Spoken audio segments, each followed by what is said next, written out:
समस्त को praise Lord नमस्कार। प्रभु पुनर्बार आम को गोटे सौभाग्यता देले वाक्य शुणा निमंते मु आशा करुच्ची आपण मैंने भलरे थे। तेणु मो सहित आपण मैंने खुलतु रोमियो 9 पर्व आउ 11-20 टी लंबा अच्छी मु पढ़ुची पढ़ा दरकार बोली मन करुच्ची। मु जेतेबेले संतान माने जन्म होई नथिले आउ भल किंबा मंद किछि करि नथिले सेतेबेले कर्म हेतु नुहे मात्र आह्वानकारी इच्छा हेतु निर्वाचनानुसार ईश्वर संकल्प जेपरि स्थिर रहे एथि निमंते यही कथा तांकु कुहा जाइथिला ज्येष्ठ कनिष्ठर दास हेब। जेपरि लेखा अछि जाकुब को आम्भे प्रेम कलु किंतु एसो को घृणा कलु। तेबे आम्भे माने कौन कहिबा ईश्वर ठारे कि अन्याय अछि ताहा केबे न हेउ। कारण से मशा को कहती जहाँ उपरे आम्भे दया अच्छी ताहाको आम्भे दया करिबा आउ जहाँ उपरे आमर कृपा अच्छी ताहाको आम्भे कृपा करिबा। अतएव जे इच्छा करे किंबा जे चेष्टा करे ताहा ठारू एहा हुए नहीं मात्र दयालु ईश्वर ठारू हुए। जेणु शास्त्र फारम को कहे आम्भे जेपरि तुम्भठारे आम्भर शक्ति देखाओ आउ जेपरि समस्त पृथ्वी आम्भर नाम घोषित हुए यही अभिप्राय आम्भे आम्भे तो तुमको उत्थापन कलु। अतएव से जहाँ इच्छा करती ताको दया करती पुणी जहाँ इच्छा करती ताको कठिन करती। एथि निमंते तुम्हें मते कहब तेबे से आउ दस धरती कहीं कारण ताहांकर इच्छा किए प्रतिरोध करिपारे। किंतु हे मनुष्य तुम्हें किए जे ईश्वर को प्रतिवाद कर निर्मित वस्तु की निर्माता को कहब मते एपरी गढ़िल कहीं 21 पद गोटे किंबा गोटे माटी पिंडुलारू गोटे पात्र आदर निमंते अन्यटी अनादर निमंते गढ़िबा पाई कि माटी उपरे कुंभकारर अधिकार नहीं। देखंतु आज्ञा माने मु कौन कहबाकू चाहूँगी आपण माने निजे चिंता करंतु आ बारंबार ए पद पढ़ंतु। एठारे लेखा आइछि जे रिबिका ठारू जेतेबेले जाकुब जन्म हेबाकू जाउथिले तो सही समय हूँ माने जन्म हेबा पूर्वर ही प्रभु कहले जे ज्येष्ठ कनिष्ठर दास हेब माने बड़ पुओ सान पुओर दास हेब। हेले से माने जन्म ही नांती भल कि मंद किछि करि नांती हेले जन्म होला परे पाप करिवे कि न करिवे ताकू धरिकी से प्रकार करिथिले भल ही थांता। किंतु जन्म न होउनु प्रभु बाछिले जे ज्येष्ठ कनिष्ठर दास हेब माने एस जाकुबर दास हेब। तापरे एटा कौन पाई एटा निर्वाचन प्रभुंकर योजना बोली लिखाई ता तलक लिखाई जे आमे मलाकी जोटा लिखाई मलाकी पुस्तक जदि आपण माने पढ़िबे 1 पर्व 2-3 आम्भे जाकुब को प्रेम कलु एसो को घृणा कलु। तापरे लिखाई 14 पद जे प्रभु कौन पाई एंती करंती प्रभुंकर ठारे कौन अन्याय अछि से निजे जाकु चाहिबे ताकु दया करिवे निजे जाकु चाहिबे ताकु घृणा करिवे एटा केमतिकार विषय। तापरे लिखाई प्रभु जाकु इच्छा करिवे ताकु ही दया करिवे आउ जाकु चाहिबे नाही ताकु दंड देबे। 18 पद से जाकु इच्छा करंती ताकु दया करंती आउ जाकु इच्छा करंती ताकु कठिन करंती। 19 पद तेबे प्रभु को किए पचारिबो तुमे काहे केमति करूछ प्रभु काहे कि दस धरंती माने कौन निजे तो से कठिन कले निजे जन को से प्रकार हृदय देले तो दोष धरिबार उद्देश्य कौन आउ जाको चाहिए ताको कमल हृदय देले ग्रहण करिबार हृदय देले जाको चाहिए नाई ताको कठिन कले आउ ताको निजे तो सेंती कले एले नरक को कौन पाई पठेइबे नरक को पठेइबार उद्देश्य कौन एले प्रभु केमति कर लोक निजे जन को चाहिए भल हृदय देबे निजे जन को चाहिए खराब हृदय देबे आउ खराब लोक मान नरक को पठेइबे एले से मानकर भूल कौन प्रभु तो निजे से कले से कौन भूल हेले परमेश्वर केमती एमती काम करि पारिबे कौन यार सत्यता आउरी लेखाई जे हे मनुष्य तुम एमती पचारि पारिबो कि परमेश्वर को निर्मित वस्तु की निर्माता को कहब तुमे एपरि मते गढ़िल कहीं बड़ आश्चर्य विषय सत कथा। तले को लेखाई माटिया केबे कुंभकार को कहब जे तुमे मते प्रकार गढ़िल कहीं कही पारबा ना से आमे मध्य ईश्वर को कही पारबा ना तुम कहीं एंती करुच जहाँ चाहूच ताकू प्रेम करुच जहाँ चाहूच ताकू कठिन करुच आमे एमती कही पारबा ना। देखो आज्ञा माने ଏଇ କଥା ମଧ୍ୟ ଆପଣମାନଙ୍କ ଗ୍ରହଣ ହେଉଛି ଏମିତି ଆମେ କହିପାରିବା ନାହିଁ ବୋଲିକି। ହଁ ଲେଖା ହେଇଛି ଆମେ କହିପାରିବା ନାହିଁ, କିନ୍ତୁ ଟିକେ ଅଡ଼ୁଆ ଲାଗୁନାହିଁ କି? କ'ଣ ଅଡ଼ୁଆ? ହେଲେ ସେ ଯାହାକୁ ଚାହିଁବେ ତାକୁ ପ୍ରେମ କରିବେ, ଯାହାକୁ ଚାହିଁବେ ତାକୁ ଦଣ୍ଡ ଦେବେ, କଠିନ କରିବେ। ହେଲେ ପ୍ରଭୁଙ୍କ ଆଡ଼ୁ କେମିତି ଏମିତିକାର ବିଷୟ ଅଛି? ଟିକେ ଅଡ଼ୁଆ ଲାଗୁନାହିଁ? ମୋତେ ଅଡ଼ୁଆ ଲାଗୁଛି। ହଁ ମୁଁ ପ୍ରଶ୍ନ କରିପାରିବି ନାହିଁ କ'ଣ ପାଇଁ ଏମିତି କଲ ବୋଲି କହିପାରିବି ନାହିଁ, ଯେହେତୁ ସେ ହେଉଛି ମାଲିକ, ମୁଁ କିଛି ନାହିଁ। ତଥାପି ମୋତେ ଟିକେ ଅଡ଼ୁଆ ଲାଗୁନାହିଁ କି? ଆପଣଙ୍କୁ କେମିତି ଲାଗୁଛି ମୁଁ ଜାଣିନାହିଁ। ଆଜ୍ଞା ମାନେ ଯଦି ପ୍ରଭୁ ଯାହାକୁ ଚାହିଁବେ ତାକୁ ପରିତ୍ରାଣ ଦେବେ, ଯାହାକୁ ଚାହିଁବେ ତାକୁ ଧାର୍ମିକ କରିବେ, ଯାହାକୁ ଚାହିଁବେ ତାକୁ ସ୍ୱର୍ଗକୁ ନେବେ, ଯାହାକୁ ଚାହିଁବେ ନାହିଁ କଠିନ କରିବେ, ଦୁଷ୍ଟ ହୃଦୟ ଦେବେ, ତେବେ ଆଉ ଗୋଟେ ଆମେ ପଦ ପଢ଼ିବା, ସେଇଟା କ'ଣ କହୁଛି? ସେଇ ଅର୍ଥ କ'ଣ? କେଉଁଟା? ଦ୍ୱିତୀୟ ପିତର 3:9। ଦ୍ୱିତୀୟ ପିତର 3:9। ସବୁବେଳେ ଆପଣମାନେ ଧ୍ୟାନ ଦିଅନ୍ତୁ, ବାକ୍ୟର ଗୋଟିଏ ସାଇଡ଼୍ କେବେ ଯିବେ ନାହିଁ, ବାକ୍ୟର ଗୋଟେ ଲାଇନ୍ କେବେ ଯିବେ ନାହିଁ। ଦ୍ୱିତୀୟ ପିତର 3:9। ବିଳମ୍ବ ବୋଲି ଯେପରି କେତେକ ଭାବନ୍ତି, ପ୍ରଭୁ ଆପଣା ପ୍ରତିଜ୍ଞା ବିଷୟରେ ସେପରି ବିଳମ୍ବ କରନ୍ତି ନାହିଁ, କିନ୍ତୁ ଯେପରି କେହି ବିନଷ୍ଟ ନ ହୁଅନ୍ତି, ବରଂ ସମସ୍ତେ ମନ ପରିବର୍ତ୍ତନ କରନ୍ତି, ଏହା ଇଚ୍ଛା କରି ସେ ତୁମମାନଙ୍କ ପ୍ରତି ଦୀର୍ଘ ସହିଷ୍ଣୁ ଅଟନ୍ତି। ଦେଖନ୍ତୁ କ'ଣ କହିଲା ଏଠି, ଆପଣମାନେ ନିଜେ ଚିନ୍ତା କରନ୍ତୁ। ଏ ପଦ କ'ଣ କହିଲା? ପ୍ରଭୁ ଚାହିଁଲେ ସାଙ୍ଗେ ଆସିବେ, ସାଙ୍ଗେ ଆସିଲେ କ'ଣ କେତେ ଲୋକ ନରକକୁ ଯିବେ, କିନ୍ତୁ ପ୍ରଭୁ ବିଳମ୍ବ କ'ଣ ପାଇଁ କରନ୍ତି? ତାଙ୍କର ପ୍ରତିଜ୍ଞା ତ ବିଳମ୍ବ ହେବା କଥା ନୁହେଁ। କ'ଣ ପାଇଁ ବିଳମ୍ବ ଅଛି? ଏଇଟା ଲେଖା ହେଇଛି, କେହି ଯେପରି ବିନଷ୍ଟ ନ ହୁଅନ୍ତି। ତାମାନେ କ'ଣ? ଜଣେ ବି ବିନଷ୍ଟ ହୁଅନ୍ତୁ ବୋଲି ତାଙ୍କର ଇଚ୍ଛା ନାହିଁ। ଏହି ଉଦ୍ଦେଶ୍ୟରେ ସମସ୍ତେ ଯେପରି ମନ ପରିବର୍ତ୍ତନ କରନ୍ତି, ଏହା ଇଚ୍ଛା କରି ସେ ଦୀର୍ଘ ସହିଷ୍ଣୁ ଅଛନ୍ତି। ସାଙ୍ଗେ ଆସିଲେ ଅସୁବିଧା କ'ଣ? ଅନ୍ୟମାନେ ମନ ପରିବର୍ତ୍ତନ କରିବାର ସୁଯୋଗ ପାଇବେ ନାହିଁ।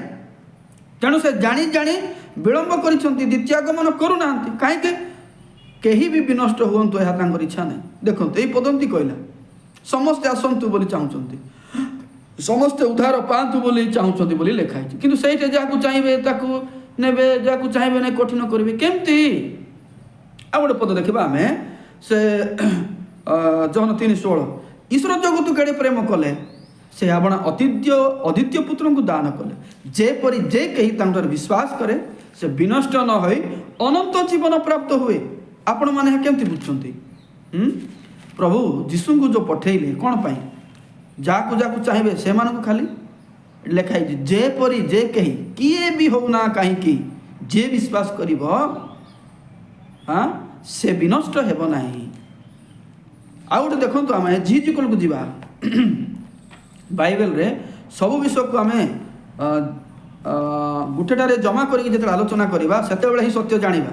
ଆଜି ଲୋକମାନେ, ମୁଁ ଠିକ୍ ବୋଲି କହୁନାହିଁ, କିନ୍ତୁ ଲୋକମାନଙ୍କୁ ମୁଁ ଦେଖିଛି, ଅନେକ ଲୋକମାନେ ନିଜର ସୀମିତ ଜ୍ଞାନରେ, ମାନେ ଯେତେ ସେମାନେ ବୁଝିଲେ ସେତିକି ହିଁ ପ୍ରଚାର କରନ୍ତି, କିନ୍ତୁ ବାଇବେଲରେ ସବୁ ଏକାଠି କରିକି କ'ଣ ବୁଝା ପଡ଼ୁଛି ତାକୁ ଧରିକି ପ୍ରଚାର କରିବାଟା ଉଚିତ। କାରଣ ଯଦି ଗୋଟେ ପଦ ଏମିତି କହୁଛି, ଆଉ ଗୋଟେ ପଦ ଅଲଗା କହୁଛି ବୋଇଲେ ଏଇଟା ଭୁଲ ଅଛି ବୋଲି ଧରାଯିବ।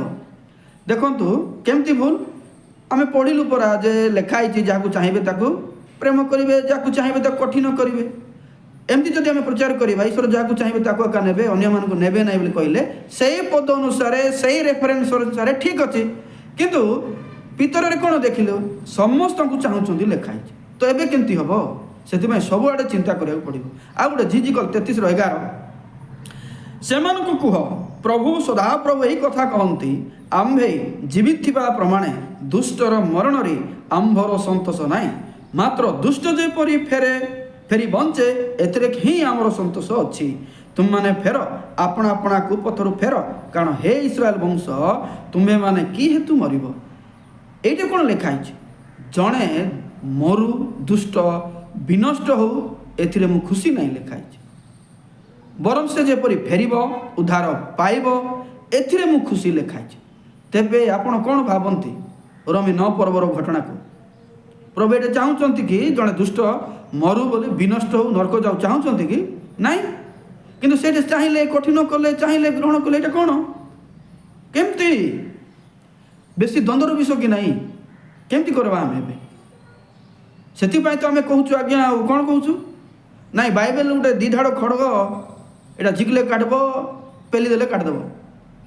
ଏଇଟା ସେମିତି बाइबल को क्लियर बुझी हम ना बाइबल को जी बुझा चेष्टा कर बेसी बेसी गभीर गले से बाया हो सत ना कौन मु अनेक लोक ठार प्रकार शुणी आज्ञा मैंने मु जानी ना आपण को मत कौन मु जानी ना आपण मानकर बाइबल नहीं ईश्वर को नहीं कौन उद्देश्य मु जानी ना किंतु बाइबल झिकले काटब पेलले काटब दिधाड़ खड़ग ना बाइबल को सेमती दोषारोप करंतु नहीं बरम निज को परीक्षा करंतु मु जानिबारे भूल अच्छी कि मु किछि जानी ना कि पृथ्वी रे दुई प्रकार लोक अछंती आज्ञा से माने निजर बुझामणा अनुसार बाइबल रो उद्देश्य को अलगा करी प्रचार करती निजर उद्देश्य को ढाली दियंती आउ गोटे प्रकार लोक मैंने निज ठारे जो प्रकार उद्देश्य थाउ ना कहीं से माने जेंती बुझी सेमती बुझी थांतु ना कहीं किंतु जेतेबेले से माने रेफरेंस देखिए निजर विश्वास को बदलैबे आउ बाइबल द्वारा जो माने विश्वास को बदलांती